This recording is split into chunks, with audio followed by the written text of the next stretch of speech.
A very good evening, friends. One more class on geography mains answer writing practice. Again, today I have just taken 6 questions for today's discussion, right? And before that, let me check the quality of the audio at least.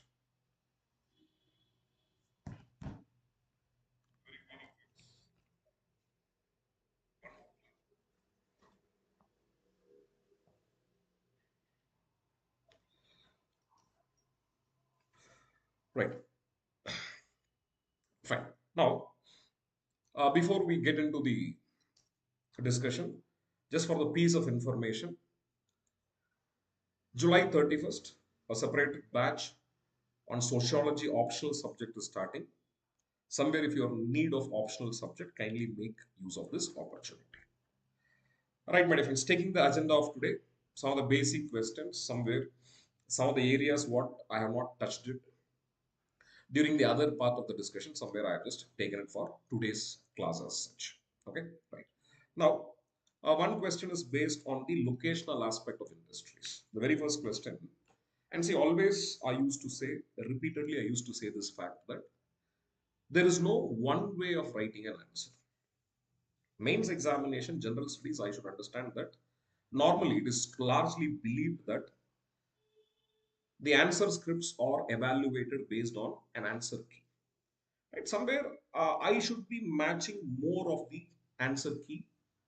Somewhere the data is what potentially the examiner or the evaluator will be having in his or her hand. Okay. So that's what the idea is all about. And we'll try to answer all demand of the question as such. Right? There is no one way of writing an answer. Okay. Now, here, the very first question I'm just starting with bring out the problems and the prospects of jute industries in India. So I have two parts of this question. Number one, I should talk about the problems of jute industry in India. Then I should also talk about the prospects, right? Prospects. What exactly is the advantage we have way forward? How exactly I can expand these industries as such I can talk about it. So the structure of the answer is crystal clear, right? Separately, I have to talk about the problem. Separately, I have to talk about the prospect. If at all, if this question is asked for, say, for example, 250 words, say, for example, if it is asked for 250 words, somewhere I can give an introduction about this jute industry as such, or jute textile industries, to be very, very precise. Okay, now, assuming that, say, for example, right, this is asked for 250 marks. And what is that, say, for example, introduction I can give it? Somewhere I can say that, right, jute is regarded as a golden fiber. Right? Golden fiber, not because of the, say, for example, the color of this fiber. It is all because of the utility of this fiber, right? Water use efficiency with jute is what very, very high. Jute is more eco-friendly in nature, right? Somewhere I understand, say, for example, jute has a lot of advantage in it. Okay, so somewhere I can start my answer saying that jute is regarded as a golden fiber, right? And some of the very important informations I can write about jute. Okay, somewhere I'm just putting a word that it is eco-friendly, it is biodegradable, and so on. Okay, now after having a very small introduction about the jute, directly I can start talking about the problems of jute industry. Okay, so what are the problems of jute industries, right? Number one is major problems of Indian jute industries, one by one. There are n number of problems. Some of the problems, number one, high cost of production, right?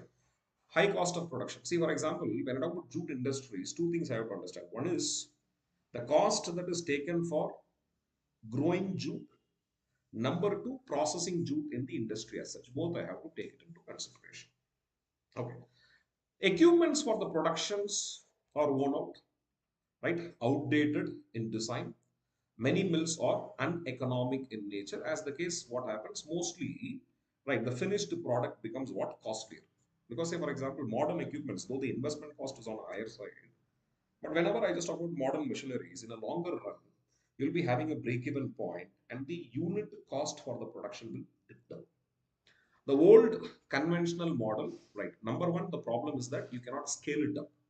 The productions cannot be scaled up, right? This is number one.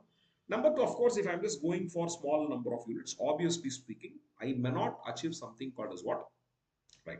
Economy of scale, right? Obviously, per unit production will be on a higher side. Okay. Number two, storage of raw material. Jute industries suffer from inadequate supply of raw jute. I'll tell you why exactly this raw jute supply we have a problem. Because if you ask me, right, what exactly is the geographical condition needed for growing of jute? Growing of jute or growth of jute, where exactly jute is grown, if you ask me? The same place where rice is grown. Okay. If that is the case, jute needs hot and humid climatic condition, right? Along with it, either it needs alluvial or clay or a loamy soil, right? You call them as what alluvial, clay, or a loamy soil. So the point what I'm just trying to say, whatever is the condition needed for the rice cultivation, the same condition or the similar conditions you have it or you need it for what? Jute cultivation.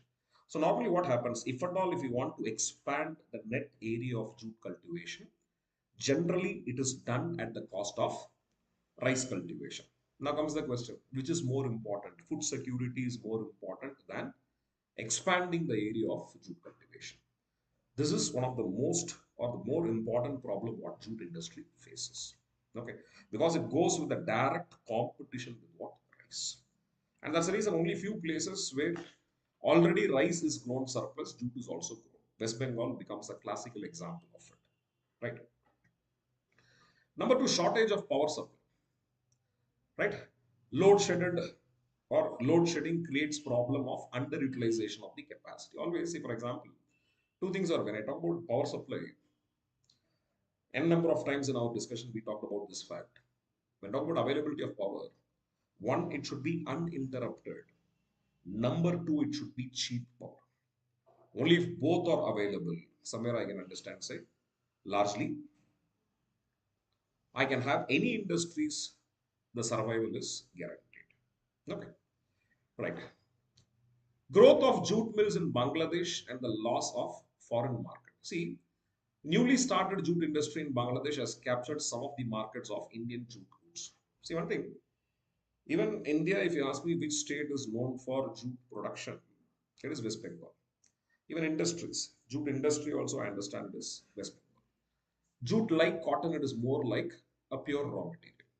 So Bangladesh, adjoining Bangladesh also experienced similar climatic condition, similar availability of water because Bangladesh is completely a plain. It is lower alluvial soil and it has more of clay soil towards the lower deltaic regions. Somewhere I understand, say for example, it experienced far moist climatic condition. Plains, there is a flow of, say for example, Brahmaputra and Ganga both. But you call them as what? Jamuna and Padma both, right? Given all the cases, Bangladesh also, somewhere I understand, it gives you an ideal condition for the growth of jute. So more jute is grown in Bangladesh and eventually it also captures some of the foreign market where exactly we had the market share. Okay. Right. And finally, my dear friends, emergence of substitute goods. Again, gunny bags and loss of demand for jute goods, both at home and abroad. See, particularly when I talk about this Chinese product, synthetic material. When I talk about, say, for example, gunny bags is produced out of jute. It comes with the food grade, say, for example, packing material. But Indian jute goods have been losing grounds in the world market primarily due to the keen competition from the synthetic substitute, right? Particularly, say, for example, that's being supplied from China as well as from what?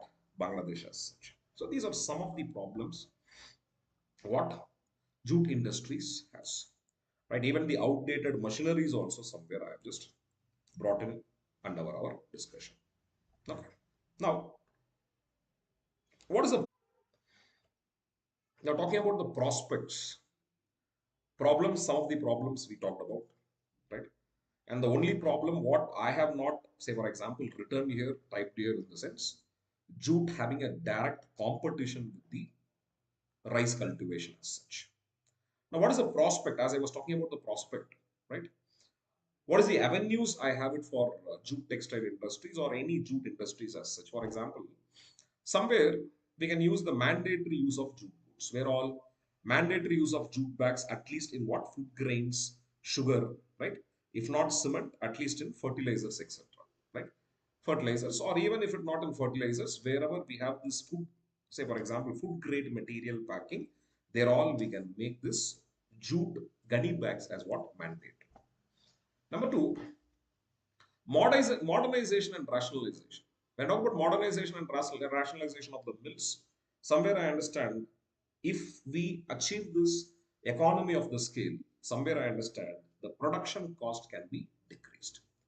And jute enjoys, as I already said, my difference, jute enjoys almost the tag of being what? Eco-friendly material, right? Among, say, for example, the environmental conscious consumers at large. Okay. And not only that, for example, when I talk about the quality paper, particularly the newsprint, could be produced in great quantities from a product called as Mesta, right? Which itself is what? A variety of what? A jute fiber, which is somewhere very related to what? Jute as such. Okay. And more than everything, my dear friends, jute increases the water use efficiency, particularly when I talk about, say, for example, precision farming or the farming practice where exactly the minimum water has to be utilized or the loss of water has to be minimized, there it is advised that more jute product has to be somewhere used because jute can retain, for example, whatever black soil. You remember, black soil has the capacity to retain the moisture for a longer time, right? Somewhere. That's the reason, for example, black soil eventually become the most important soil for the cotton cultivation as such. So whatever this black soil can do, in a way, jute can also do. Jute can somewhere store this moisture for a very long time, right? The evaporational loss will also be minimized just because somewhere it will be storing this moisture for a longer time as such. Okay, right. Apart from that, my dear friends, apart from that, jute diversified products offer a wide range of choice to the consumers in terms of variety. The product includes multi-purpose jute bags, food grade bags, as I was talking about for coffee and tea industries, jute geotextiles. When I talk about jute geotextiles, see, even this jute geotextiles are used in road constructions, particularly when I talk about hilly areas, right? Somewhere, right, for the longer stability and retaining of the moisture, right, somewhere to reduce the soil liquefaction and other process. Jute geotextiles are used for laying roads also. Blended jute fibers with other fibers like cotton, synthetic wool, rain, pineapple, etc. Right, jute or jute blended fabrics for apparel industries can also be what taken. Even for automotive industries, right? Say for example, they are used, say for example, jute-based modeled panels. Even say for example, higher end car also used what? The jute-based products. So jute composites like eco wood, right? Jute particles board, etc. can also be used. Right? Even flooring, right? Floor coverings, decorative fabrics, home textile, right? Made ups. Everything can be somewhere, I understand, say for example, more of aesthetic products can also be brought, right? With the help of what? Jute. Okay. Right, my dear friends. Apart from that, jute can be used in horticultural sector, electrical industries, machine carpet industry, etc. Okay. Right, my dear friends. So, what is the problem? What is the prospect? Both we have taken it. Okay. Now, moving on to the second question. This question I feel it is very, very important given the current scenario. Define water scarcity. What do you understand by water scarcity? The first part of the question, they are asking you to define what exactly is water scarcity. The part A of the question. You have to define it. Then, the second part of the question they are asking, despite facing water scarcity, why is India a virtual net exporter of water? To answer the second part of the question, my dear friends, I should know what do you mean by virtual net exporter of water? Okay. Then the third question, right? Third question. Discuss the measures to be taken to reduce the impact of water scarcity. That is the third question. Okay. So first we'll try to answer the first question. Define water security means scarcity as such. See, Excuse me.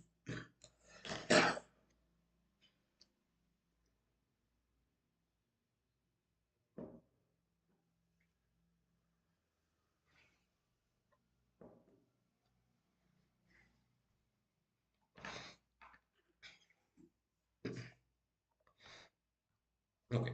But now about define water scarcity, this is what we'll be taking it as the first part of our discussion. Right, my friends. Now, very technically speaking, what is water scarcity? Water scarcity is defined as the ratio of total surface water to the groundwater available in a given river basin. Say, for example, say, for example, subsurface moisture will be there. I'll be having, say, for example, surface water also. What is this surface water? If you ask me what all comes under the surface water, lakes, ponds, rivers, reservoirs, right? Even dams, all this comes under the surface water category. Okay. Name itself says whatever lies in the surface within the land, you call them as what surface water. And they also have this groundwater availability. Okay. The ratio between the surface water and groundwater availability, we call them as what? Somewhere, right? We call them as what? Say, for example, water availability. Now, when exactly it becomes water scarcity, I'll tell you. For example, if the ratio is 1, right, it means the availability, right, available surface water to the groundwater is being fully utilized, right? If at all, if it is the ratio becomes 1, somewhere they are saying that means that available surface water to groundwater is being fully utilized. Now, when I talk about, say, for example, in layman's term, if you do not want to define it, somewhere you can say water scarcity is a situation where there is a stress of water, as simple as this. Okay. Now, see, how do you avert this water scarcity, right? Definition itself ends the problem. It's almost, say, for example, the question here, but still somewhere adding more points. Averting water scarcity requires not more than 20 percentage of the water that flows on the ground is used by the humans. Okay. Whatever lies, whatever the water which is there in the surface, right? Almost say, for example, flows on the ground. As simple as this, I'm just talking about surface. They say, right, less than 20 percentage of the water, if at all, if it is utilized, then somewhere this water scarcity can be averted. So even the ratio, even as a ratio, sorry, even a ratio of 1 denotes moderate scarcity. Okay. All right, my friends. Now, data of India shows except Brahmaputra. This is very, very important, right? This is very important. Data of India shows that except Brahmaputra and Mahanadi, all river basins with a population of more than 20 million experience water scarcity for a major part of the year, right? Only Brahmaputra and Mahanadi region. See, they are not talking about the minor river basins. They are talking about major river basins. Among the major river basins, only Mahanadi and Brahmaputra river basins, there is no water scarcity. Apart from that, every other region, they experience water scarcity for a major part of the year. Okay. And see, again, the data says Ganga and Indus suffer significant and severe level of water scarcity for somewhere around 7 to 11 months in a respective year. What is very interesting, when I say 7 months, that is okay. When I say 11 months, interestingly, even during the period of monsoon, also you experience this water scarcity, right? That is what this 11 months period says. Okay, right. So, what is water scarcity? Somewhere we have defined it. Okay. Now, coming to the second part of the question, despite facing water scarcity, simple, right? Make it very simple. Availability of surface water is less. You call them as water scarcity. Am I right? Despite India facing water scarcity, why India a virtual net exporter of water? Now, only thing is that before answering this question, I should answer what exactly is virtual net exporter of water, right? What is this virtual net exporter of water? See, for example, this concept of virtual net export of water was given by Tony Allen way back in 1993, right? Today, slowly, steadily, the concept is becoming popularized. Okay. Now, what is this virtual net exporter of water? I'll tell you. Name itself says it is virtual, right? Net exporter of water. Now, virtual water trade. He has introduced a concept called as virtual water trade.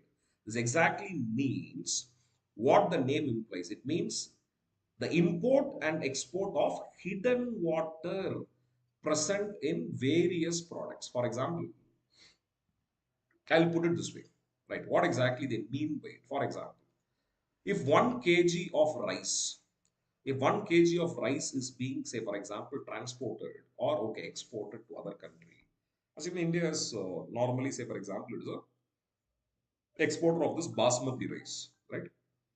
It is a net exporter of what? Basmati rice as such, India. Okay, now, in that way, my dear friends, if we are exporting 1 kg of rice, according to this virtual net exporter of water, we are not just exporting one rice, we are actually exporting the amount of water what has taken for this 1 kg of rice to go. Say, for example, I put it this way, right? 1 kg of rice to grow, my dear friends, nearly it takes 2000 liters of water, right? I'm just giving you a crude example. So when I just talk about this virtual exporter of water, we are not just exporting 1 kg of rice, we are actually exporting 2000 liters of hidden water. That's the meaning. Okay. I'll put it this way, right? Virtual water trade exactly means what the name implies, the import and export of hidden water present in various products, such as textile. For example, say, for example, when I just talk about exporting a shirt, what exactly I'm exporting? Yes, the shirt is a finished product, but I'm also indirectly exporting the amount of water that is consumed for the growth of cotton, the amount of water that is consumed for the manufacturing of this shirt as such, right? Even machineries, livestock, and crops, and crops. All these requires water inevitably for their production. Okay.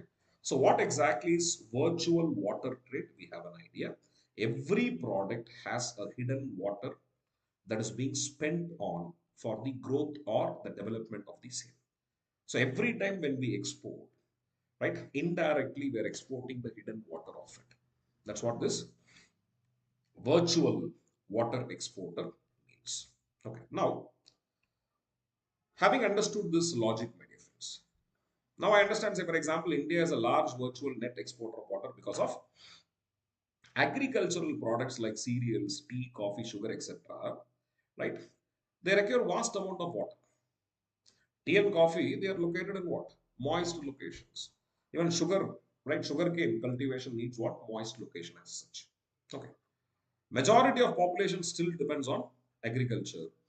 So it has no sustainable agricultural techniques to cultivate crops. Even government focus on agriculture did not yield much change.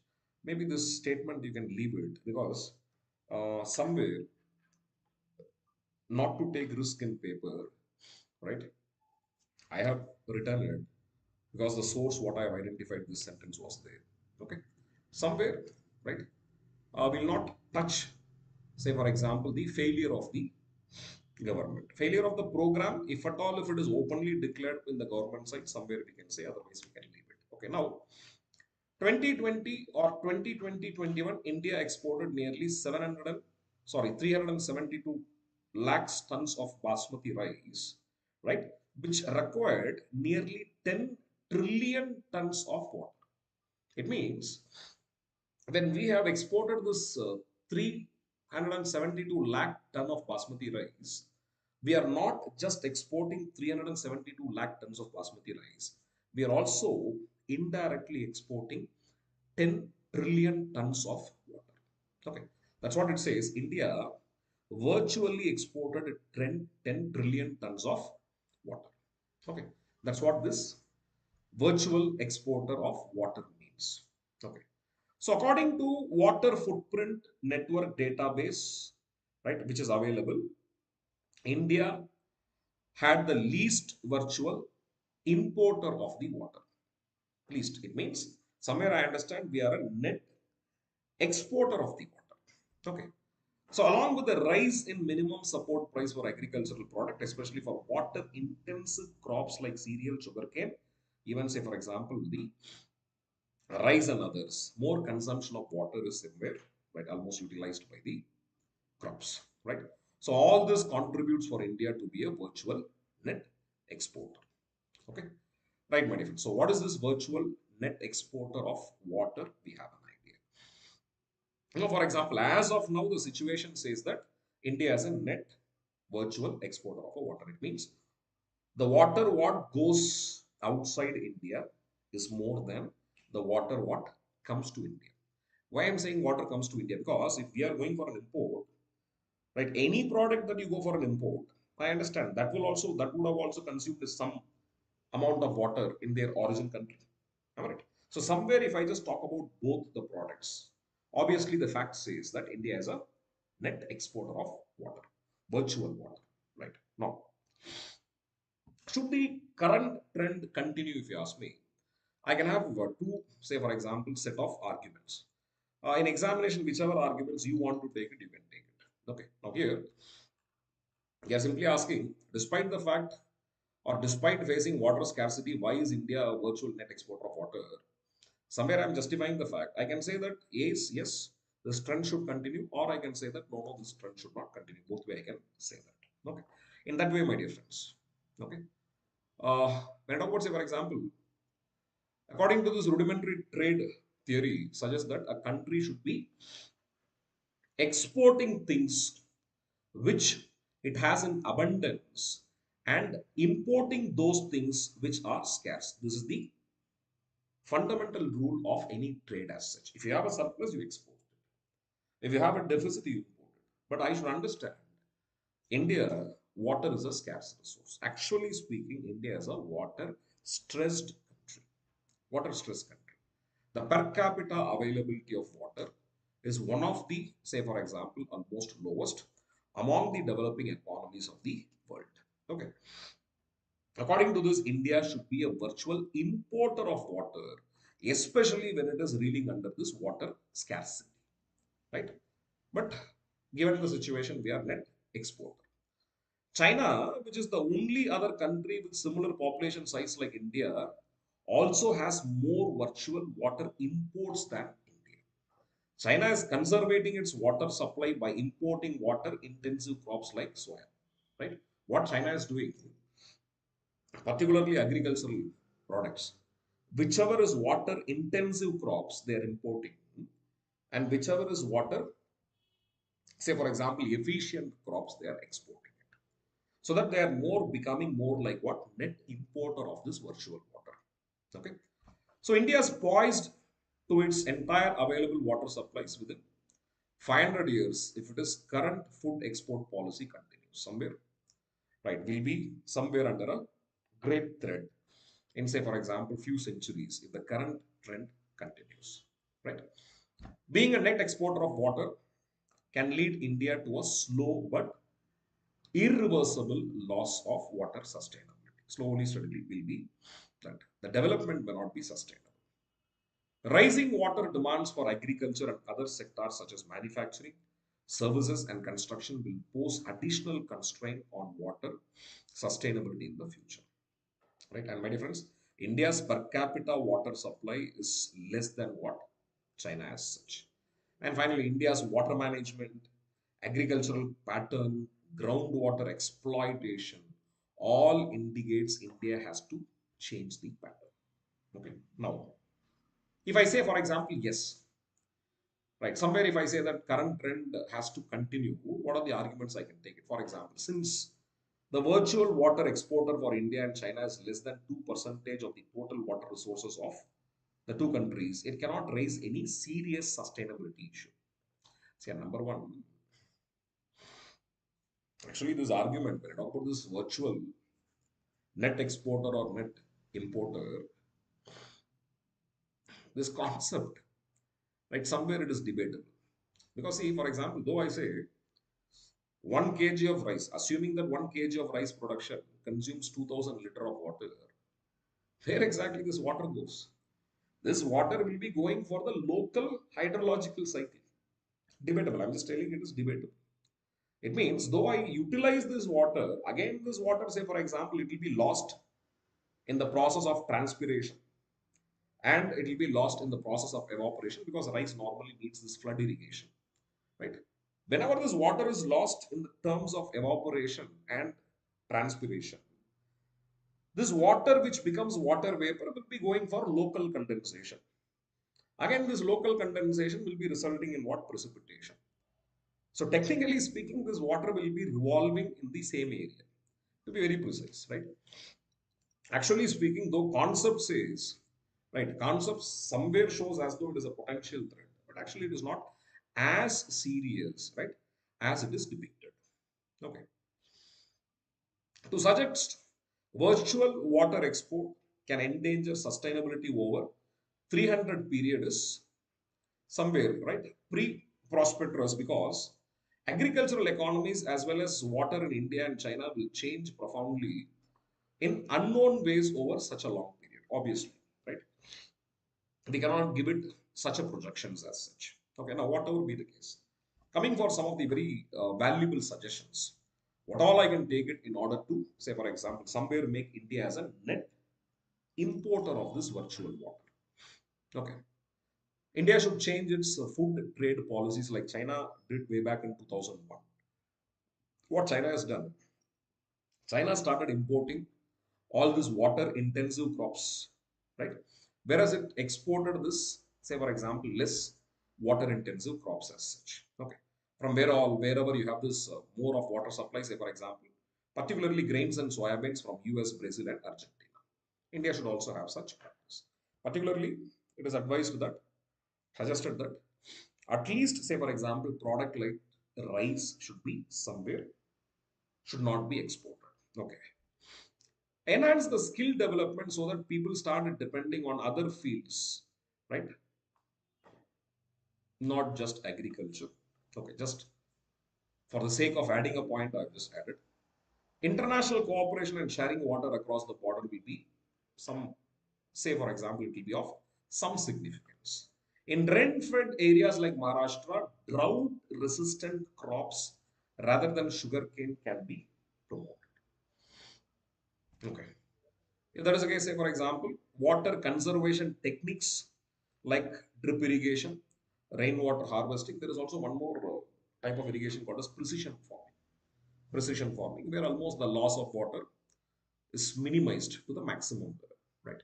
Even the technical expertise in cultivation of crop is needed for the farmer. Such all these are general point, but the most important, valid point, if you ask me, all this, yes, I can understand drought-resistant crop, etc. Right? Fundamentally, the policy we should change that water-intense crop may not be exported, right? Whereas it can be imported. So the local use of water for that same can also be what reduced, right? Right, my dear friends. Now, two questions we have taken it. Coming to the third question. Again, it's a statement given. There has been an increasing frequency of landslide along Himalayas, a recent Uttarakhand landslide, Himachal Pradesh landslide, right? Everything, say for example. Increasing frequency of landslide along the Himalayas. Discuss the natural and anthropogenic reasons behind such geophysical phenomena. See, first part of the so-called question itself is not a question, it is a statement. They are saying a fact. And they are asking what are the reasons for it, and that reasons also they are asking two types of reasons. What are the natural reasons and what are the anthropogenic reasons? Himalayas. Okay. Some of the points I have added, technical points I have added, more points we can add it. Later also we can add it. Okay. Now, what is a landslide? Right. Only thing is that I'm going to talk about natural reasons. I'm going to talk about anthropogenic reasons. Anthropogenic reasons means man-made reasons. Okay. Now here, the sudden movement of rock, debris, or earth material along the slope is called as landslide. By definition, somewhere I'm just suggesting that what exactly is a landslide. Okay. There are two parameters that determines the landslide. What are the two parameters? Very technically speaking, increase of shear stress, right, and decrease of the material strength. Very technically speaking, these are the two factors which normally results in what? landslide. Determines that landslide as such. What is this increase of shear stress? I'll tell you. It happens due to the removal of lateral and underlying support. Okay. So whenever increase of lateral force as well as the load, right, transitory stress like blasting, earthquake, etc., and geological movement. Somewhere, when I talk about, say, for example, lateral, maybe say, for example, the support what you have at the sides, right, or the support what you have, say, for example, below. If at all, if it is removed, say, for example, somewhere, right, it may result in what? The mass wasting or the gravity shift. Number two, decrease of the material strength, right? It happens due to the weathering, pore water pressure, right, and changes in the structure. For example, if at all, if I have one single rock as a single piece, right, it may not result in landslide, but weathering will detach the pieces of the rocks. Weathering will be resulting in what? Breakage of the rock. So post breakage, this weathered material will be somewhere lying in the slope of the mountain itself. Okay, weathering, pore water pressure, right? That's the reason, say, for example, whenever I just talk about mountainous regions, when water starts, say, somewhere it starts seeping in. When, say, water somewhere it starts mixing with the soil, the water is not drained. It will add more, say, for example, weight, right? And somewhere it will start, say, for example, make the soil move along with the moist water or the moist soil as such. Sometimes you call them as what? Soil liquefaction. That's the reason most of the places you'll be finding whenever you have a retention walls that is being built, you'll be finding small holes where through which this water will be eventually drained. Okay. So technically, these are the reasons why what determines the frequency or what determines the landslide as such. Okay. Parameters that determines what landslide. Okay. Now, the incident of landslide increasing day by day due to over urbanization, massive deforestation, construction, developmental work, etc. Okay. Now, I'll go for this natural causes, various causes for landslide, which is natural, right? Now, when I talk about Himalayas, particularly, my dear friends, Himalayas, n number of, say, for example, reasons I can take it. When I talk about Himalayas, my dear friends, number one, landslides are generally associated with the natural calamities like earthquake, volcanic eruption, flood, cloudburst, etc. But in Himalayas, I understand Himalayas, what all we have, naturally, what all we have, if you ask me, one, Himalayas is known for escarpments. It is known for escarpment. If you ask me what exactly is escarpment, escarpment means steep slopes. It means steep slopes, right? Himalayan slopes are very, very steep. Okay. So somewhere I understand wherever escarpments are there, that is the precondition that is needed for the landslide. So Himalaya, see, for example, only two regions are there in India, which is known for landslide happening to the degree of disaster. One is Himalayas, and two is what? Western side of Western Ghats. But still, Himalayas is more prone to landslide. So, number one, what I'm just taking in the case of Himalayas, number one, the first reason is what? Escarpments. Escarpments means, as I said, escarpments means steep slopes. Slopes are very, very steep. Steep slopes. Okay, number one. Number two, my dear friends, this region is known for heavy precipitation. Heavy precipitation. Right? Sometimes technically you also call them as what? Cloud burst. Right? Not all heavy precipitation may result in what? Cloudburst. If you ask me, already one of the class, we talked about this cloudburst. What is this cloudburst? Any place which receives more than 10 centimeter of precipitation in less than 1 hour, you call them as what? Cloudburst. Very recently, Junagadh experienced a situation which is more or like what? More or like it was resembling like a cloudburst as such. Junagadh. Very recently, day before yesterday. Right? Right, by difference. Now, two reasons. Escarpments. Himalayas are known for escarpments. Naturally, it will be known for what? Landslide as such. Heavy precipitation. This region is known for heavy precipitation. Number three, one of the triggering point, one of the triggering factor is what? Heavy precipitation. Not only precipitation, Himalayas are also prone to what? Earthquake. Earthquake. Particularly when I talk about Himalayas, my dear friends, number of zone 5 regions are there in Himalayan. region, zone 5. Zone 5 means very high damage risk zone.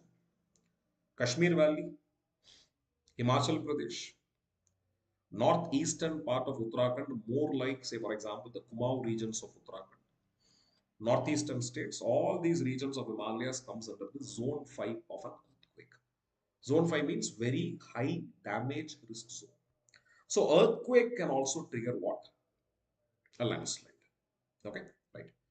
See here, my handwriting is not so bad. Only things that the gadget, what I'm using it, I'm not able to write it so precisely. Okay, right, my friends. Now, some of the natural reasons I have taken. Escarpments I have said. Heavy precipitation I have said. Another reason. Right, earthquakes. Again, earthquake, it is a natural reason because why earthquake? Why Himalayas are prone to earthquake? For the simple reason, Himalayas are located along what? Active tectonic plate boundary. Right? To be very precise, I should use this word called as active plate boundary. Or let me write it fully. It is active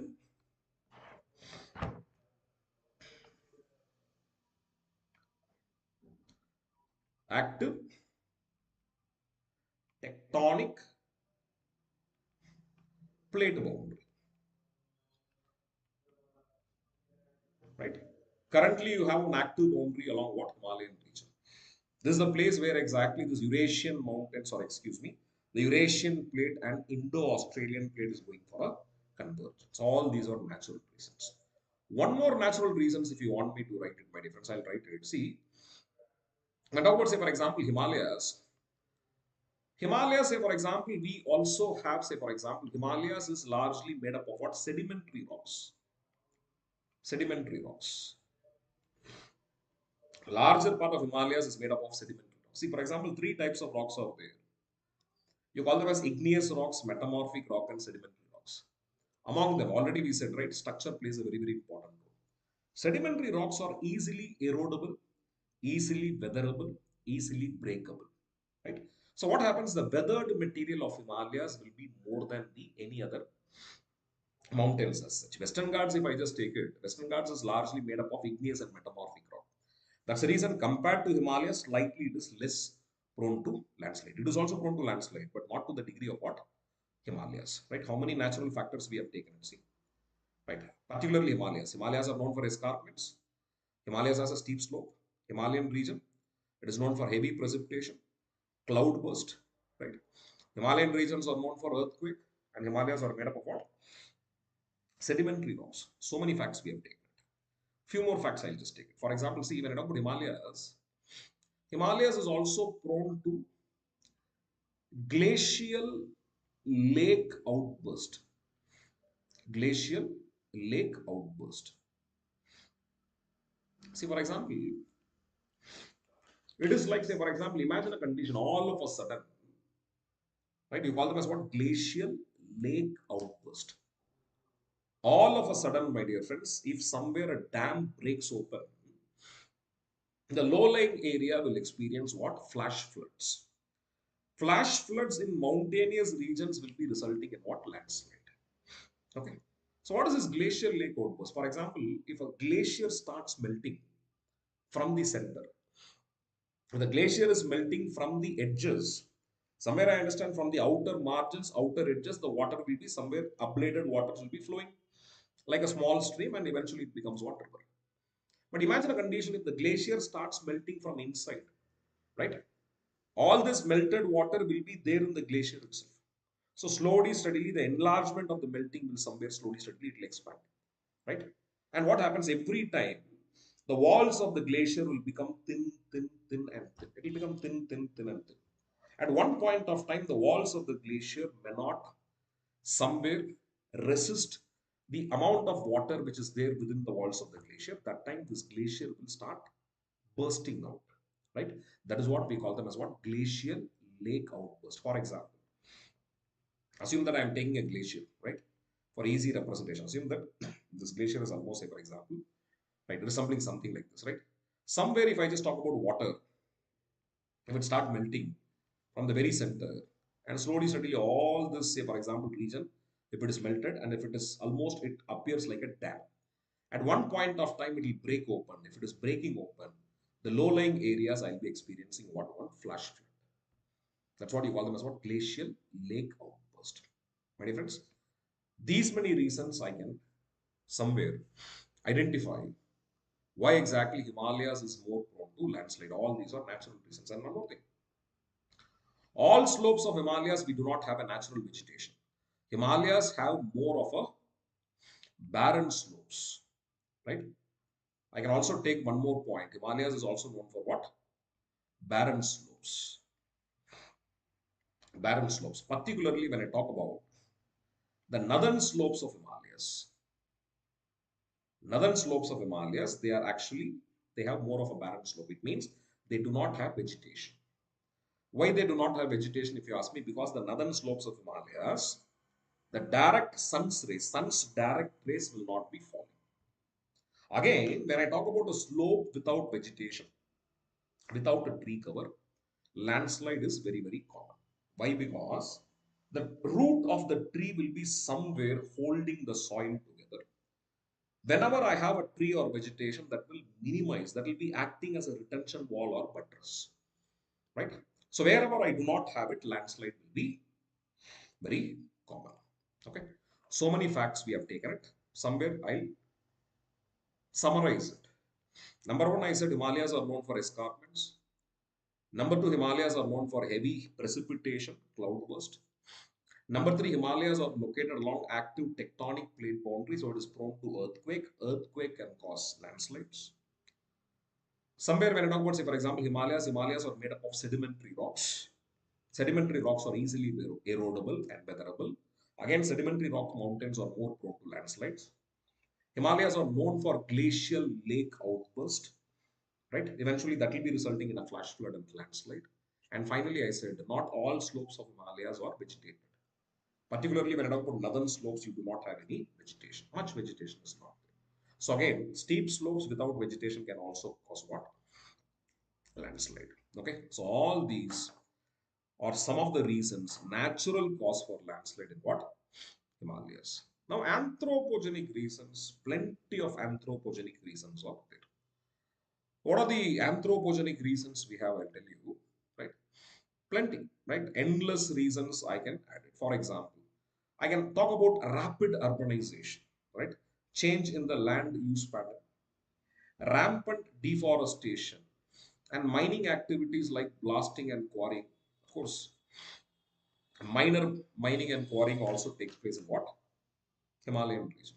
And very recently, say for example, somewhere lithium reserve is more identified along the Ladakh and Kashmir regions, right? That also raises a concern because tomorrow, if you want to extract that reserve, obviously mining as an activity should be carried. Himalayas is actually geologically a weak structure. The current rate of development in Himalayas is actually not sustainable, right? Even say, for example, given the structure of Himalayas, understanding that it is more made up of sedimentary rocks, any fold mountain for that case, they are normally made up of sedimentary rocks. Given the structure, my dear friends, they are actually not suitable for construction of the very large dams. Okay, right now, and how about this increased industrialization also lead to climate change and weather disturbance? And of course, that may indirectly, say for example, result in landslide and flash floods in what Himalayan region. Change in river flow due to construction of dam barriers, etc. Northeastern states, particularly, say for example, we have the slash and burn cultivation technique called as June cultivation, where the larger part of the land, say for example, the larger vegetation is covered. Road construction and mining. Road construction and mining. If I just talk about road construction, my dear friends, I may talk about, say, for example, the issue of Joshimat, right? The sinking town of Joshimat. One of the reasons cited for, say, for example, this Joshimat sinking was the expansion of the road that is being constructed very near to what Joshimat, right? Particularly when I talk about, say, for example, the road connectivity that is planned for the four locations, Chardham regions, right? Four locations, right?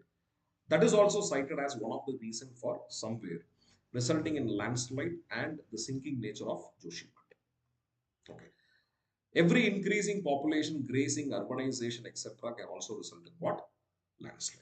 And let me tell you, Even construction of dams can also result in inducement of the stress in underlying rock strata. That can also result in creating an earthquake. That can also result in creating a landslide, sometimes flash floods also, right? So many anthropogenic reasons are there. All these are common examples. If you want to make it to appear more like an answer for Himalayas, then specific examples you should take. For example, I can give the example of, say, for example, this Chardham road construction, right? Some of the dam construction, particularly which has failed in the recent past. Okay, some specific examples I can always give it, right? Right, my dear friends, various measures needed to mitigate them. Actually speaking, examiner is not asked about measures to mitigate. If you want to give it, you can give it. Okay. If it is a 250 marks, you give it. Otherwise, it is not needed because directly examiner is asked about what? Discuss the natural and anthropogenic reasons behind such geophysical phenomena. But for a safer side, and for the, say, for example, almost adding more knowledge to us, right? I have just given this measures to mitigate. Number one, hazardous mapping by demarcating areas prone to landslide and avoiding stress on those areas. Or the settlement has to be taken. Which area is more prone to landslide, you have to mark it. At least in that particular place. These say, for example, the right somewhere the land use policy should be somewhere, say, for example, almost determined. Construction of retention walls, right, to avoid lands from slipping. What is this retention walls? I'll show you what is this retention wall.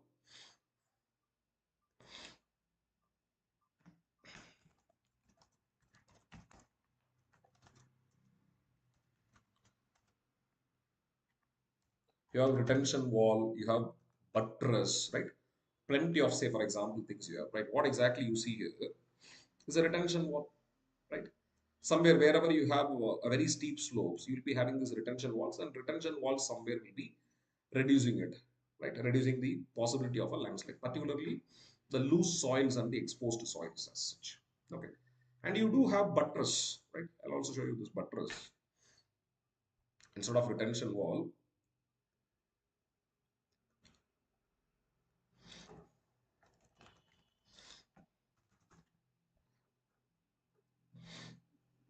And how about, say, for example, buttress, right? Somewhere it is very similar to this retention wall, but only thing is that, right, I'll be having, right, an extended support for the same, right? All you see here is the construction of, I'll take one image, right? What you see here is more like what? Buttress. Okay. You can have the piles constructed, right? You can have this buttress, you can have this retention wall, whatever it is the case. All what you see, right, is actually the structure we call them as what? Buttress. Okay. Right, my dear friends. Now, increasing afforestation and vegetation cover. See, correcting the causative factor itself will be an example, or itself can be one of the way for mitigation. Practice measures to check soil erosions like terrace forming, contour plowing, etc. Implementing surface drainage control works to control the movement of landslide along the rainwater and spring flows as such. Proper planning and development process following sustainable methods. Okay. Some of the methods of mitigation. Right. Three questions we have done it. Coming to the fourth question. Again, the fourth question, they have given a statement. It says the risk posed by global warming have ramification for economies around the world as rising sea level and extreme weather put industries under threat. That's a statement, right? Discuss the impact of global warming on cryosphere. Also suggest measures to mitigate the impact. See, the first part, the so lengthy part, is just a statement. Where exactly the question starts? The question starts here. Discuss the impact of global warming on cryosphere. Somewhere they are saying that globe is warming. And global warming have a ramification for economies, right? It has a negative impact on economies around the world. Sea level also rises, right? It results in extreme weather, and finally it puts industries itself under threat. Okay, that is a statement. But somewhere taking the light from that statement, somewhere I'm just going to talk about the impact of global warming on cryosphere.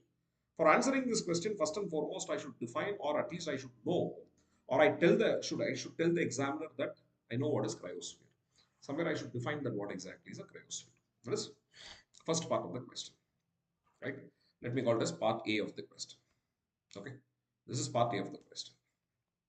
The second part of the question, they say also suggest measures to mitigate the impact. Mitigate means all the efforts consciously you take in order to reduce the eventual impact of it. You call them as what? Mitigation.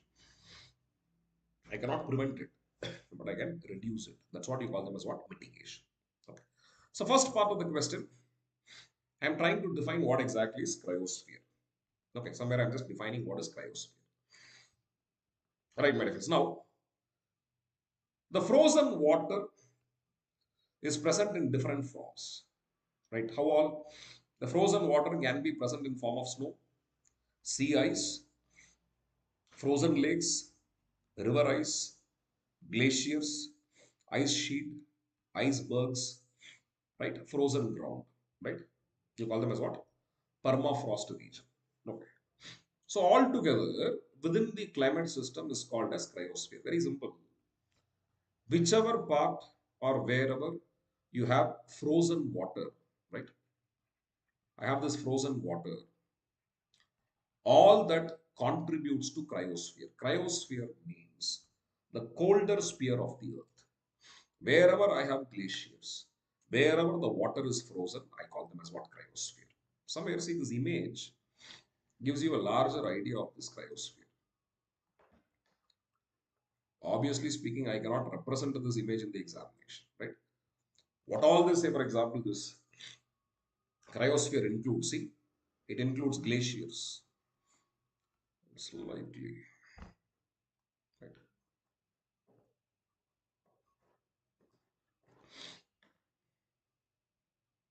Okay. Now it should be visible, right? It includes glaciers, it includes snow covers, it includes floating ice, right? That is icebergs. It includes permafrost condition, including the frozen ground, right? The same thing I'm just saying. Snow cover, glaciers, even the lakes and river ice, even the ground if it is frozen, permafrost regions, right? Icebergs of the sea and ice shelves. All these are examples of what? Cryosphere. The colder regions of the earth, which normally record sub-zero conditions. Where I have, say, for example, water in the frozen form, you call them as what? Cryosphere. Okay. Cryo means cold condition. Okay. What is cryosphere? Somewhere we have defined it. Okay. Now, they are asking discuss the impact of global warming on cryosphere. Question is straightforward.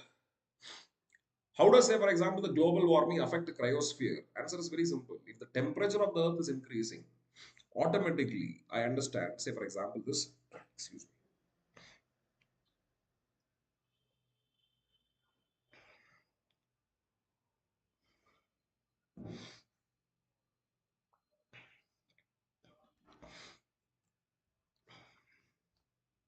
Okay. Now, when talk about, say, for example, this state of cryosphere strongly depends on and interact with atmospheric condition, on local to hemispheric spatial scale, and on hourly to glacial, interglacial scales as such.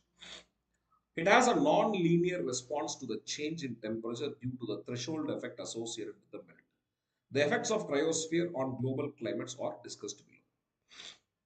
Effects on cryosphere on global climate. See, for example, first I'll talk about how does global warming affects cryosphere. It is very simple. Global warming will be resulting in what? Deglaciation. It results in what? Deglaciation.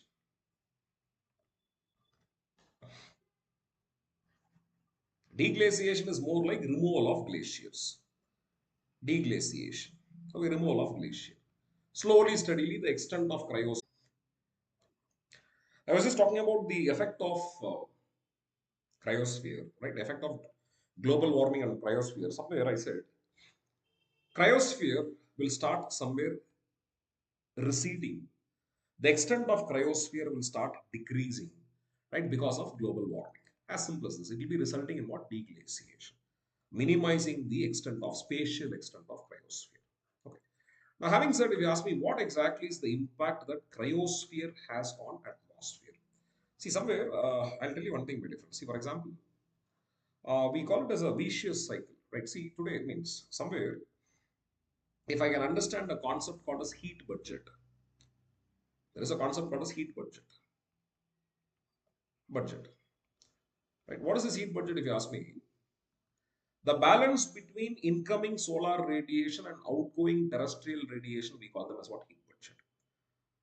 Whatever the sun's energy that comes to the earth, somewhere it will be absorbed by the earth, and this heat absorbed by the earth after some times will be liberated back to the atmosphere or exoatmosphere in the form of terrestrial radiation. So that balance between insolation and terrestrial radiation, you call them as what? Heat budget. Now what happens? If you ask me what percentage of insolation finally touches the ground, if you ask me, 53 percentage. Assume that 100 percentage of insolation comes to earth, at least comes to atmosphere, earth as a system. Somewhere nearly 47 percentage is lost in the atmosphere itself. Ozone will absorb 14 percentage. Cloud will reflect 27 percentage. Scattering will be accounting for somewhere nearly 6 percentage. Right? Somewhere after all the losses, what will be somewhere striking the surface of the earth is 53 percentage. Even in this 53 percentage, 2 percentage will be reflected by ice caps. It is reflected by ice caps, glaciers. I'll call it as ice caps or glaciers largely, right? And this process of reflection of, say, for example, insolation, largely we call them as what? Albedo. Technically, we call this process as what? Albedo, my dear friends. Now, what happens because of this 2 percentage reflection? The net insolation absorbed by Earth's surface will be only 51 percentage. Okay. So, what I understand here, if glacier starts reducing, the amount of insolation absorbed by Earth itself will start what? Increasing. I'll put it this way, right? Say, for example, I know the fact that if I just talk about global warming, I know the fact that global warming will be resulting in what? Deglaciation. That is agreed. It will be resulting in the process called as deglaciation. Somewhere, right? The temperature starts increasing. It will be resulting in the process called as what? Deglaciation. That is agreed. But what is very interesting, deglaciation will further increase what? Global warming. Because when all the ice caps of the earth is removed, earth will no more absorb 51 percentage of insolation. Earth will start absorbing 53 percentage of insolation. It's a kind of a vicious cycle. So what I want to tell you, global warming will be having an impact on cryosphere, and cryosphere will again have an impact on what? Global warming, right? With this small piece of information, if I just read it now, I talked about albedo. If you ask me what exactly is albedo, albedo is more like a reflection of insolation, right? So albedo of snow ice sheet is high and play a very important role in solar radiation because it reflects much of the insolation. If insolation is reflected maximum, I understand it will be helping in what? Cooling of the earth. But due to global warming, some of these snow ice sheets are getting melted, which results in multiplier effect. That's what I call them as what? Vicious cycles. Thus, the presence or absence of snow and the ice effects, okay, snow and ice affects the heating and cooling of Earth's surface. This influences the entire planetary heat balance. Somewhere it will be modifying the heat budget as such. Okay, very very important. It will be somewhere resulting in the further global warming. Okay. Now, further, my dear friends, the change in the cryosphere of the Earth due to global warming influences the surface energy, greenhouse gases, and water fluxes. For example, change in Arctic sea and snow cover may affect the mid-latitude atmospheric circulation, right? And moreover, my dear friends, global warming plays a very important role in cooling the air, which affects the climate of regions like Iceland, Greenland, Siberia, particularly when I talk about, say, for example, the Siberian regions of Russia. The polar regions acts as a carbon sink and trapped tons of carbon inside its soil, right? Normally the polar region. If at all, if it is resulting in what, say, for example, deglaciation somewhere, all this, say, for example, carbon can also be, say, for example, all this carbon can be added to the atmosphere, right? Again, I understand it will be resulting in what global warming. Okay. In the frozen water like snow, sea ice, lake and river ice, glaciers, etc., melts, then it will release in form of methane, a powerful greenhouse gas, right? Again, it will increase the global warming. See how vicious this cycle is. So, cryosphere is very, very important in maintaining the heat balance of the Earth. Okay. Number one, as I said, it results in albedo. Albedo reflects insolation and reduces the global warming. Number two, some of the ice caps and glaciers, say for example, they trap, they seal, they cover the carbon sinks as such. If they start melting, more carbon, more methane will be added, more greenhouse gases will be added. Okay. When seawater is condensed into sea ice at polar region, then the surrounding water gets saltier. Because normally idea says only the fresh water will get frozen. Okay. In that way, my dear friends, saltier water has higher density. So it will start sinking and initiate thermohaline circulation pattern across the ocean of the world. So these ocean currents act like a conveyor belt, transporting warm water from the equator towards the pole and cold water from poles back to the tropics. Thus, currents regulate global climate. Some of these currents affect rain and drought situation, right? Via this El Nino and La Nina effect also. The frozen form of water melts, then the volume of water in the ocean will be affected. Obviously, I understand, say, for example, right, that will increase the sea level changes. So, any change in the water cycle affects the global energy, heat budget, thereby global climate. And one more thing, already I said, if all this frozen glacier starts melting, somewhere I understand the level of the sea will increase. The level of sea increase, right, it will be resulting in what? Habitat losses, right? Large amount of habitations will be lost. Okay, right, my dear friends. Now, discuss the impact of global warming on cryosphere. Also, we have taken it. They asked me also suggest measures to mitigate the impact. Very simple. When talk about, say, for example, mitigation, right? Number one, the release of greenhouse gases should be reduced. Okay. That's what, say, for example, what this IPCC has suggested. Somewhere we have to follow it. Somewhere artificial, say, for example, more number of carbon sinks and carbon capturing techniques has to be promoted. If carbon capturing is promoted, automatically carbon dioxide level in atmosphere will come down. Right? If that is the case, somewhere I understand. Say, for example, this global warming may also somewhere slightly the temperature may reduce. Cryosphere can be intact. Even say, for example, afforestation, promoting afforestation. Afforestation will also act as what this carbon sink. Okay. Right, my dear friends. Having talked about it, coming to the fifth question. Discuss the reason why fisheries is considered as a sunrise sector in India. Right? This first part of the question. Analyze the challenges faced by the sector and suggest measure to address the challenge. So, practically, I have two questions here. Question number one and question number two. Question number two, I have two parts, part A and part B. Question number one, somewhere I have to say that why fisheries industries are considered as a sunrise sector. For that, I should know what is the sunrise sector, right? Number two, I should analyze the challenges faced, right? Under this 2A, I should talk about the challenges faced. And under 2B, I have to talk about some of the measures to address that challenge. Okay. So this challenge and measures, if you want to write it side by side also, you can write it, or separately also you can write it. Okay. Now, my dear friends, fishing industries, fisheries, right? So let me give a small introduction about these fishing industries. Fisheries is categorized as a sunrise sector due to its recent resurgence and growth potential.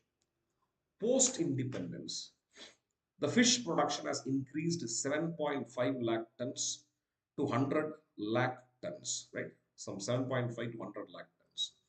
It constitutes about 1% of the GDP and has been growing to about 4% annually.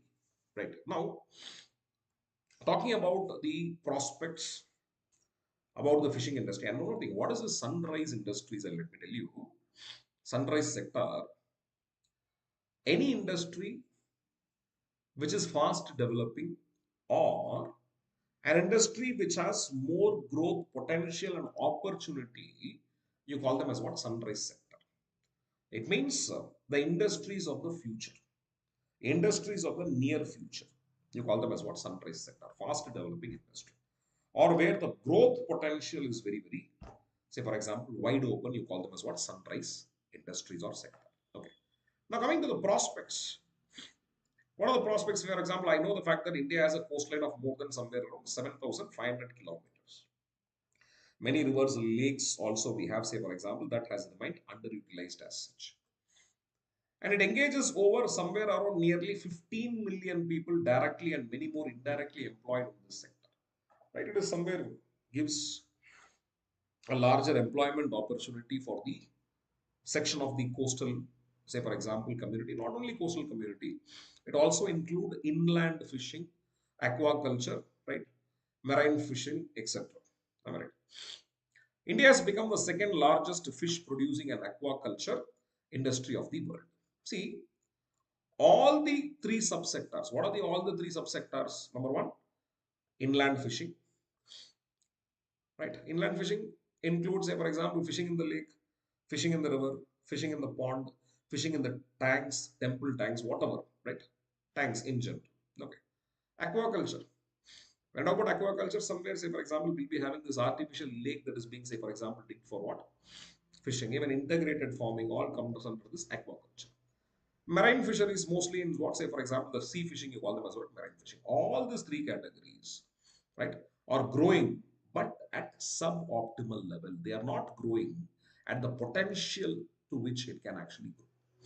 A lot of scope for improvement with boost in, say, for example, food processing industry is there for fishing industry. Okay. Because, see, for example, fishing industries can go for what? Value addition products also, right?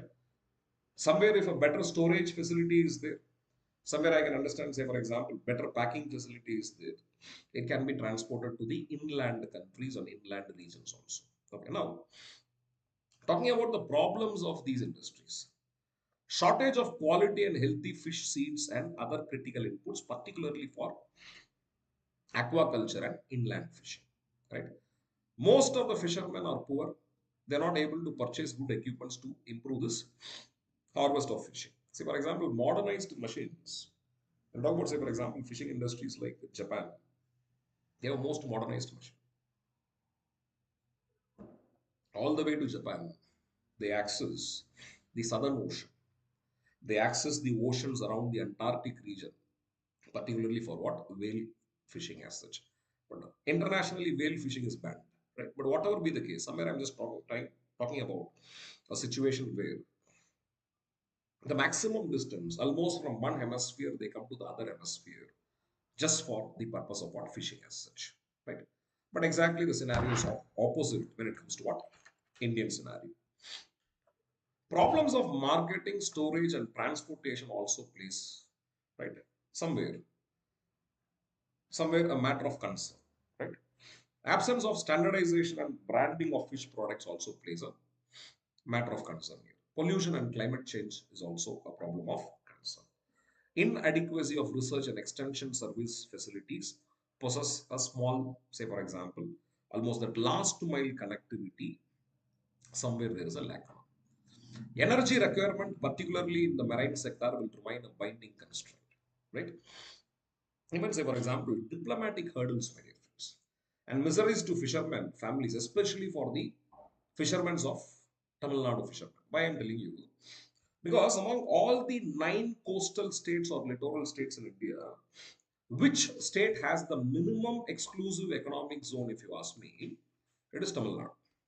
And Tamil Nadu is one place where exclusive economic zone, territorial waters, right, and the the contiguous zone, all say, for example, meet at one place.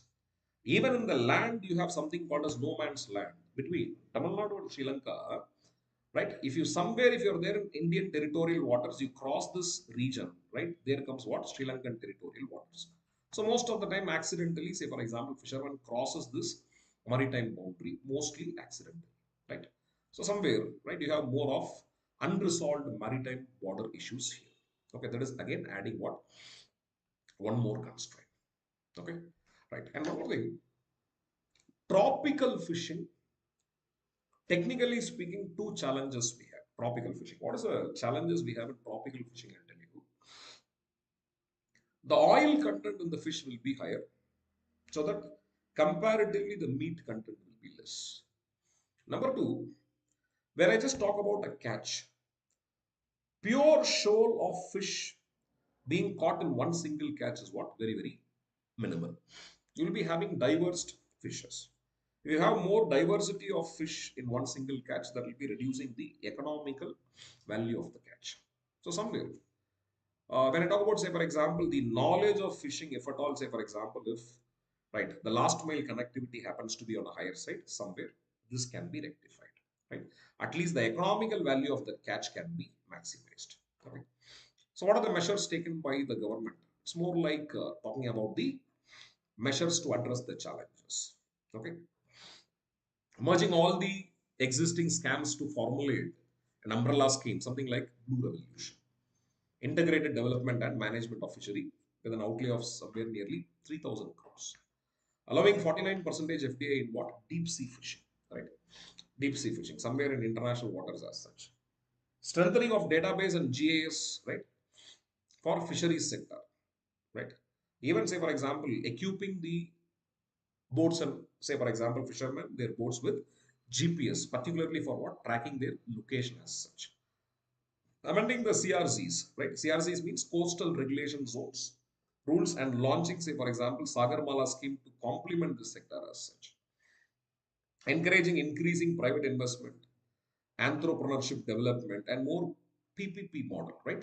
This public-private partnership model, and better, say, for example, right, almost institutional finance if can be made arranged, right, somewhere that can be an advantage for this sector. Okay. Right, my dear friends. Now coming to the last question for our discussion. A simple question. What is the difference between waves, currents, and tides? Question number one. Somewhere I have to differentiate. See, instead of differentiating, directly I can say, for example, what is a wave, what is a current, what is a tide. All three are three different movements of water. What is common to them? All are movements of water. Okay. All are movements of water, but they differ in their own perspectives. Okay. So I'll just separately I'll understand or explain what exactly is a wave. What do you mean by ocean currents? What is a tides? Number two, the second part of the question, right? 1A, 1B, 1C. Second part of the question, I should discuss the importance, that is significance of tides alone, right? Tides alone. Okay. Right, my friends. Very straightforward question. Now see, when I talk about waves, right? I'm just talking about waves. First, I'll just say what exactly is a wave, right? Waves are nothing but the oscillatory movement of water that results in rise and fall of water surface. For example, you go to a beach, you stand in the beach, and somewhere you find the movement of water. What you actually find is waves. What appears as though it is moving towards the coast is what? Waves. Waves are more a kind of horizontal movement of ocean water. Actually, though the definition says it is horizontal movement of ocean water, but it is actually not horizontal movement. It is more like a localized circulatory movement, right? They are actually the energies, not the water as such. Very, very important. They are horizontal movement of water, they said, but very second line, what is very important? It is more like horizontal movement of energy, not the water as such, right? Which moves across the ocean surface. See, any wave gives you a visual appeal as though the water is moving, but actually water doesn't move. Simple experiment. If I'm just throwing a float, take a ball and throw it deep inside this water, see, right? Maybe from the coastline, throw it till somewhere around 50 meters, 60 meters, etc. Right? Then you will note that every time when a wave comes in, right? Every time when a wave comes in, this wave will not take this float or a ball towards the coast. Whenever the wave comes in, the ball will rise, the ball will fall, but it will not move horizontally. That's the reason I said it is more like the transfer of energy, movement of energy, not the water as such. Right. So this energy for water is provided by what? Wind. Very, very important. So it is wind dragged oscillatory movement of water. You call them as water wave. Okay. So in a wave, the movement of each water particle is in a circular manner. Every word is important. Circular manner. A wave has two major parts. The raised part is called as a crest, while the lower part is called as a trough. Okay. So somewhere when I talk about a wave, my dear friends, how exactly a wave you find it, right? Somewhere, something like this, right? Somewhere.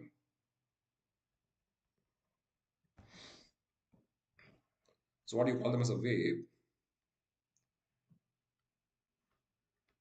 I'll add it, say for example, all these waves I understand it is a local oscillatory movement of what? Water.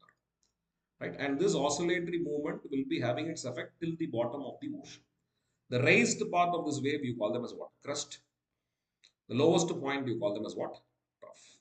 And see, at one point this wave will break. The place where exactly the wave breaks, we call them as what? Wave break itself. Right?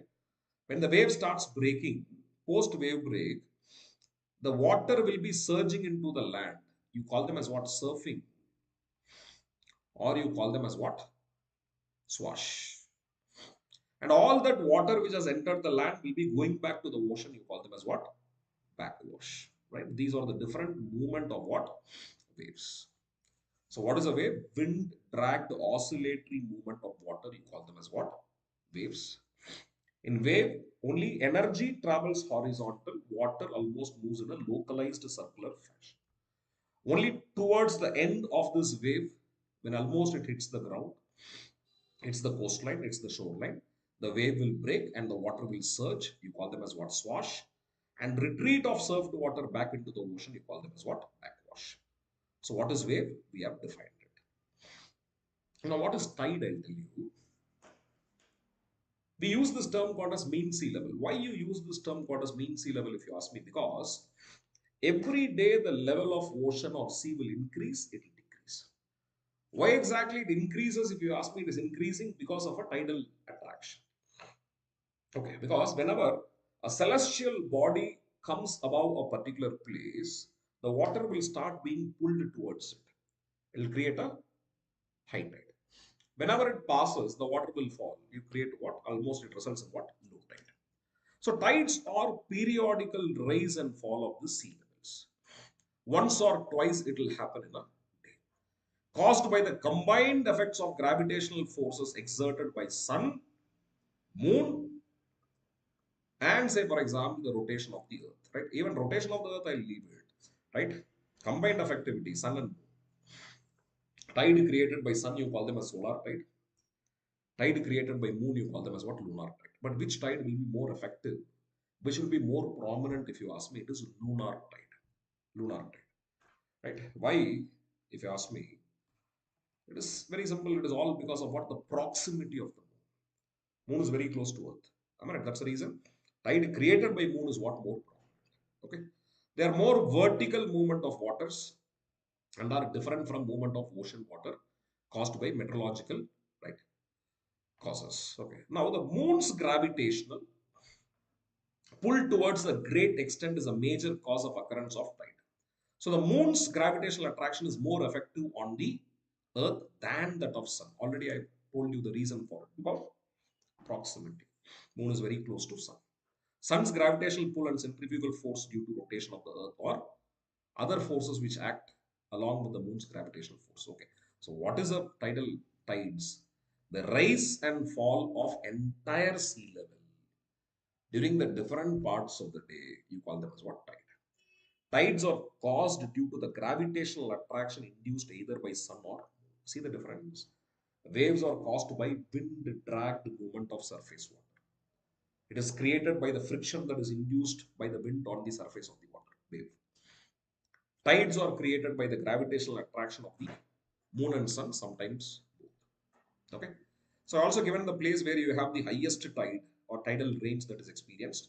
In Canada, there is a place called as Bay of Fundy in Canada. Tidal range is very maximum. Tidal range there is somewhere around 16 meters, 52 feet. Okay. Right, my dear friends. Now, whenever the tidal, say for example, during a high tide, when the water starts entering the land, you call them as what? Tidal currents. You have different currents. You call them as a flood current. You call them as what? Ebb current. There are n number of currents we have. Okay.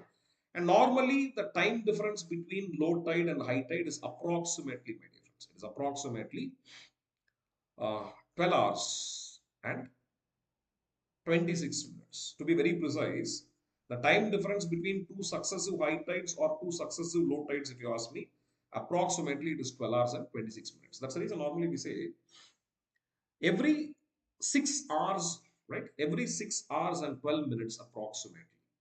Every 6 hours and 12 minutes or every 6 hours and 13 minutes to be very precise. The water of the sea will rise, the water of sea will recede. The time difference between high tide and low tide is approximately 12 hours and 13, sorry, 6 hours and 13 minutes. Okay. So what is a tide? We have taken it. And finally, my difference, ocean currents. See, already once we talked about ocean currents, but here only the gist of ocean currents I'm giving. What is ocean currents?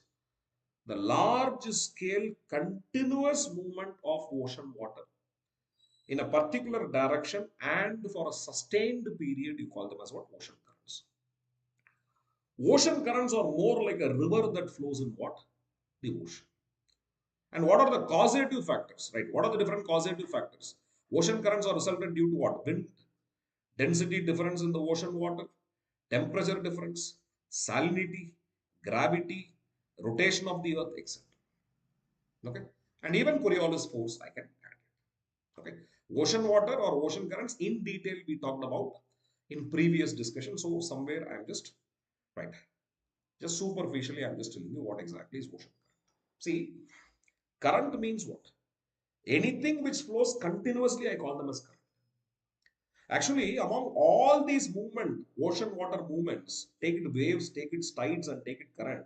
We ask me where exactly there is actual movement of water. Where there is a large scale movement of water, if you ask me, it is actually what? Ocean currents. That's what I said. It is just like a river flowing in the ocean. Very important. If a river is flowing in the land, I can identify it. It is more like a river flowing in what? The ocean. Right. See, ocean current itself is a very large topic. I can write n numerous facts about ocean currents. I can talk about warm current, cold current, etc. Okay. So basic difference between waves, tides, and currents we have taken. Now, significance of tides, my dear friends.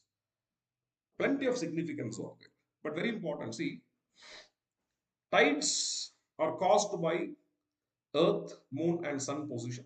Okay, whatever is the case, tides helps in navigators and fishermen to play their activity, plan their activity. For example, Kandla Port, Kolkata Port, all these we call them as what? Tidal ports. Because Kolkata Port is not located on the coastline. Kolkata Port is located along the Hooghly River. Kandla Port is located along the estuarine mouth. So normally what happens during the high tide, when the level of the water increases, the ships can very easily come to the port and can go back to the port. Okay. So tidal flow are the greatest importance in navigation, my dear friends. Tidal heights are very, very important, especially harbors near the rivers and within the estuary. Both Kolkata Port and Kandla Port, both is included here. Having shallow bars at the entrance, which prevents ship and boats from entering the harbor, tides plays a very important role in making the ship to enter the harbor.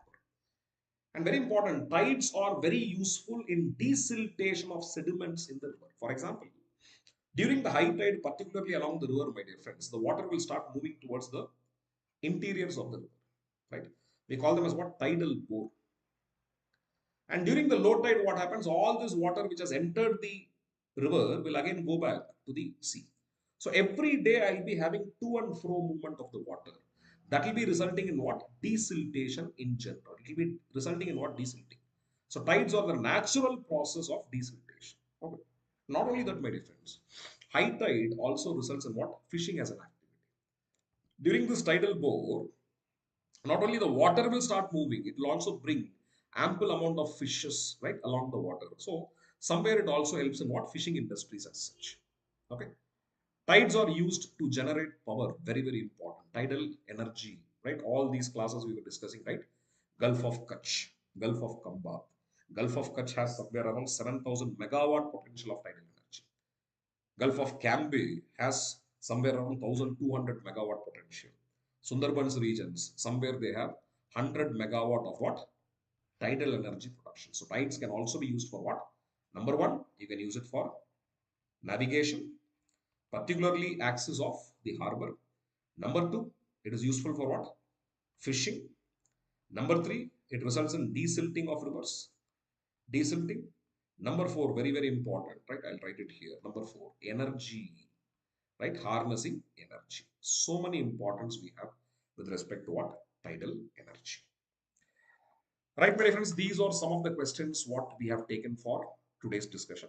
10 number of questions we have taken. See, one thing. Okay, we are talking about the different avenues and different aspects, trying to cover the different parts of the syllabus. Almost not even a single part of the syllabus I have left, including the changes in the water bodies, interlinking of the river, location of industries, key natural resources, energy resources, renewable and non-renewable, right? Salient features of world physical geography, almost everything we have covered. Okay. But see, I always feel individual difference is very important. Take more number of questions, go for more of answer writing practice, and try to write an answer within a stipulated time. If it is a 7, say for example, if it is a 10 marker, right, 150 words, reading the question, understanding the question, brainstorming the relevant facts regarding the question, forming a structure and writing everything put together, you can take only 7 minutes, only 7 minutes. Okay. 10 marker, my dear friends, A to Z of a question, right? 10 marker, I can take only 7 minutes. If it is a 15 marker, I can take 11 minutes. So once I start, say for example, practicing in this format, okay, I'm telling you, to somewhere qualify this UPSC mains examination and going and sitting in interview, if you ask me what is very, very important, should I go for extraordinary answers? I say no. Answer should be average, above average, slightly above mediocrity. That is okay. But completion of the question paper with the relevant information is more important than going for extraordinary answers and finally leaving some of the questions. So completion of the paper should be your first task. Of course, it should be relevant, right? And one advantage of practicing more questions, I'll tell you, similar question if it comes in examination, you'll be in a better position to handle this situation, right? So practice more questions, my dear friends. Practice will never let you down, right? Always at some point of time, it will help you, right? So with this piece of suggestion, thank you for bearing with me, right? Wishing you a great success for your preparation and say, for example, your service, which will be falling in its place eventually. Thank you and God bless.